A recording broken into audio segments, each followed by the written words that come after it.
வந்து பார்த்தீங்கன்னா பிரியாணியாக இருக்கட்டும், பிரிஞ்சாக இருக்கட்டும், இந்த மாதிரி பொரியல்களாக இருக்கட்டும், இது பாருங்கள் இந்த ஸ்டேஜ் போதும் ஆனியன் ஃப்ரை ஆனது. இப்போ நாம் என்ன பண்ணலாம், கட் பண்ணி வச்சிருந்த தக்காளியையும் போட்டுக்கலாம்.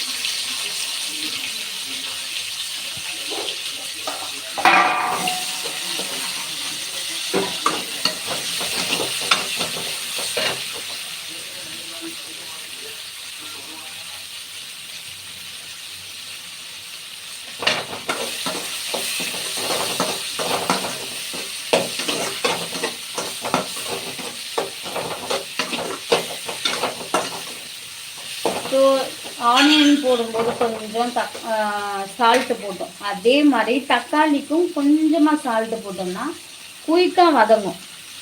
இப்போ தக்காளிலையும் லைட்டாக சால்ட்டு போட்டுக்கிறோம். இந்த பாருங்க, இந்த அளவு தான், சும்மா இப்படி மழை சாரல் மாதிரி தூவி விட்டுட்டு அது குயிக்காக வதங்கும்.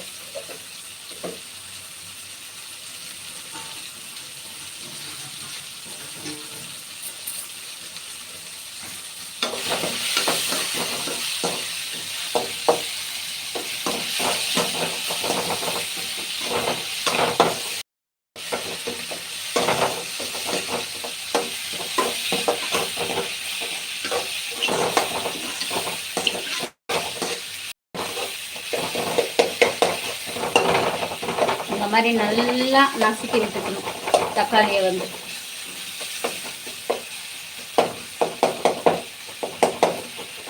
காலையில் கூட்டு, பீட்ரூட் பொரியல், அப்புறம் வந்து கத்திரிக்காய் காரக்குழம்பு இன்றைக்கே உங்களுக்கு ரெடி பண்ணிகிட்ருக்கேன். இந்த கூட்டு செய்கிறது தான் உங்களுக்கு ரெசிபியாக போடணும்னு நினச்சிட்டு இருந்தேன். சரி ஓகே, லைவில் போட்டு விடுவோன்னு போட்டுட்டேன்.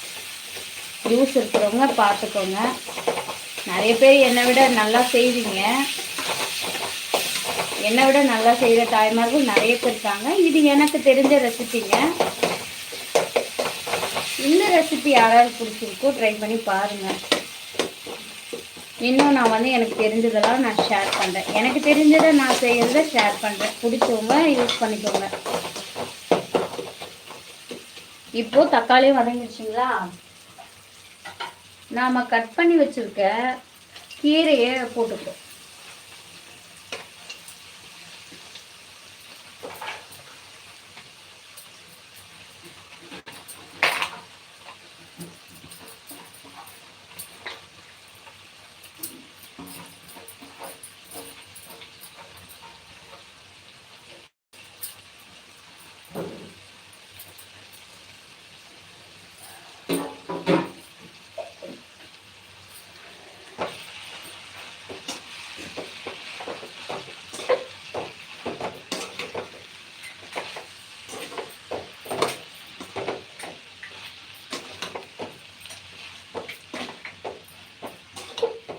நல்லா இப்படி மிக்ஸ் பண்ணி விட்டுக்கிட்டு பொறுமையாக பண்ணணும்.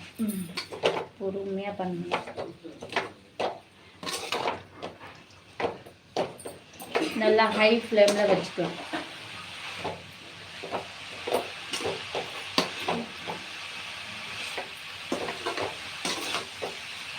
ஹையில் வச்சுக்கிட்டு அடுப்பை நல்லா ஹையில் வச்சுக்கிட்டு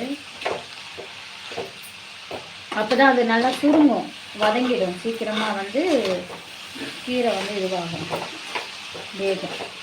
பாருங்கள் போட்டதே எப்படி வந்துடுச்சு பாருங்கள்.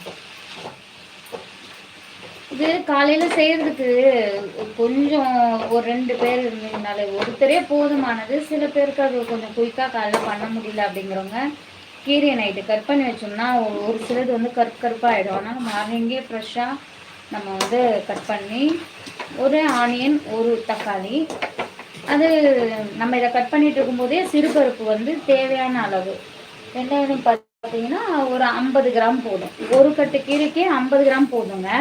2 கட்டு கீரைக்கு 100 கிராமுக்கு கொஞ்சம் கம்மியாக ஒரு 80 கிராமோ இல்லை 100 கிராமோ எடுத்துக்கோங்க. பருப்பு அதிகமாக சேர்க்குறவங்க வந்து ஒரு 100 கிராம் எடுத்துக்கோங்க.